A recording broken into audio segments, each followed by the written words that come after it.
Supreme কোর্টের একজন আইনজীবী তিনি নির্বাচনী ট্রাইব্যুনালের যে রায় ছিল জনাব ইশরাকের পক্ষে সেই রায়টি প্রতারণামূলকভাবে অর্জিত হয়েছে এবং সেই রায়টি কলুসিভ এই মর্মে সেই রায় এবং ডিক্রিকে চ্যালেঞ্জ করে এবং নির্বাচন কমিশন যে ওই রায়ের পরিপ্রেক্ষিতে একটি গেজেট প্রকাশ করে সেই গেজেটকে চ্যালেঞ্জ করে এবং এই রায় এবং ডিক্রি চ্যালেঞ্জ করে যে রিট মামলাটি হয়েছে সেটি নিষ্পত্তি না হওয়া পর্যন্ত জনাব ইশরাক হোসেনকে মেয়র হিসাবে শপথ পড়াতে নির্দেশনা চেয়ে শপথ না পড়াতে নির্দেশনা চেয়ে একটি রিট মামলা দায়ের করেন এবং সেটি শুনানি অন্তে গত 22শে মে মহামান্য হাইকোর্ট ডিভিশন সেটি সামারিলি রিজেক্ট করেন শুধুমাত্র লুকাস স্ট্যান্ডি পয়েন্টে। এরপরে আমরা সেই রায়ের বিরুদ্ধে মহামান্য আপিল বিভাগে civil petition for leave to appeal দায়ের করেছি। আমরা আজকে চেষ্টা করেছিলাম যে মহামান্য চেম্বার জজ আদালতে সেটি শুনানির জন্য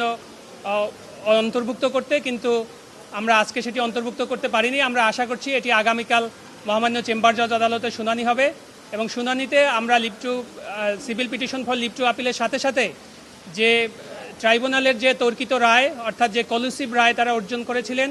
সেই রায় এবং নির্বাচন কমিশনের যে গেজেট এই দুইটির কার্যকারিতার উপরে আমরা স্থগিতাদেশ চেয়েছি।